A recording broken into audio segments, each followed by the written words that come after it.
naipasa siya sa akin ng tatay ko. Kasi nga, si tatay, may trabaho noon, ako naman, nag-aaral. Hinihingi niya yung tulong ko na mula sa simpleng, ikaw na maglinis ng karo. O kaya, ikaw, linisin mo na tong kapilya kasi malapit na yung Holy Week. Doon niya nasimulan. Tapos minsan, since ayun nga, may mga scheduling kami sa pagpapakain, sa pabasa, isinasama niya ako sa pamamalengke. Hindi ko man alam noon na ipinapasa niya na sa akin through those things. Ngayon ko nalaman na ayun na pala yung involvement sa akin na unti-unti niya nang ipinapasa yung mga gagawin ko para sa Senyor.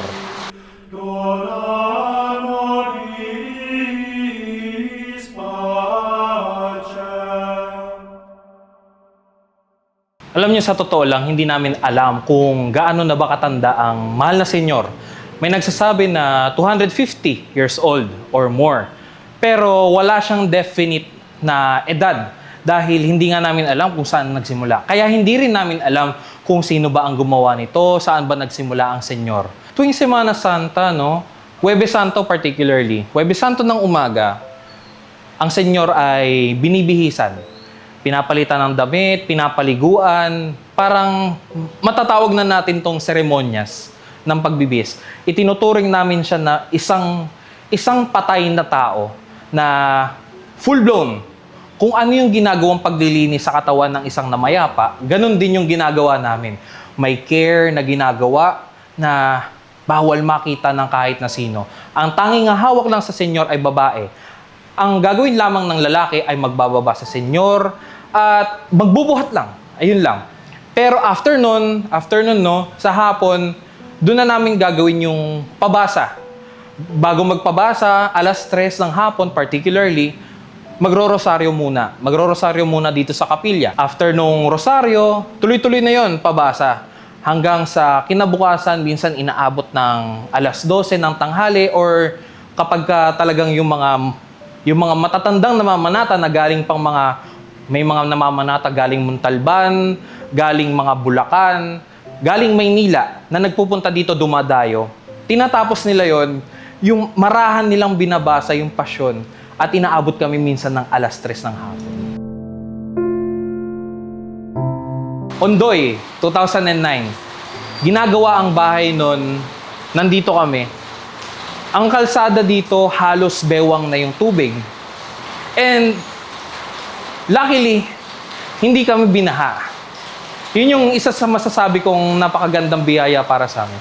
Pero may mga biyaya pa na may mga tao pang nagsasabi na marami silang natanggap ng biyaya. Katulad na lamang nung lolo ko na kapatid ng tatay ng aking tatay.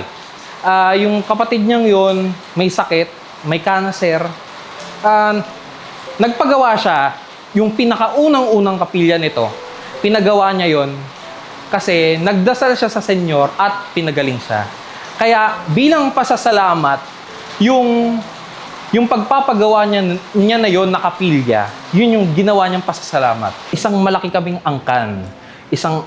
Ang mga lolo ko halos 10 silang magkakapatid. So maraming kami. Siya yung parang pinagbubuklod kami. Yun yung parang naging simbolismo namin na tuwing sasapit ang mga mahal na araw, nagpupunta sila dito, nagkakasiyahan, kumakain, bumabasa ng pasyon. Siya yung nagiging gateway namin para magsama-sama. Yun yung masasabi kong parang, yun yung naidudulot niya sa amin. Nakaka-touch.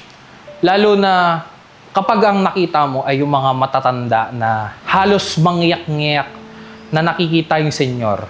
May mga instances pa na habang lumalakad ang senyor, habang lumalakad sa prosesyon, mapapansin mo yung mga matatanda na halos hindi na makatayo. Pipilitin nilang tumayo para lang malapitan o makita ang senyor. And dun sa mga gestures na yun, ng mga deboto, ang gaan sa pakiramdam na sa mga pagod mong yun, may mga natatouch na taong, lalo na yung mga matatandang yun na halos ang pagkapitan na lang ay yung pananampalataya nila. Huwag na huwag silang mawawala ng pananampalataya. Kapag ka nawalan ka kasi ng pananampalataya, parang itinatapon mo na rin yung poon. Hindi lang dapat naniniwala ka doon sa poon. May pananampalataya ka dapat.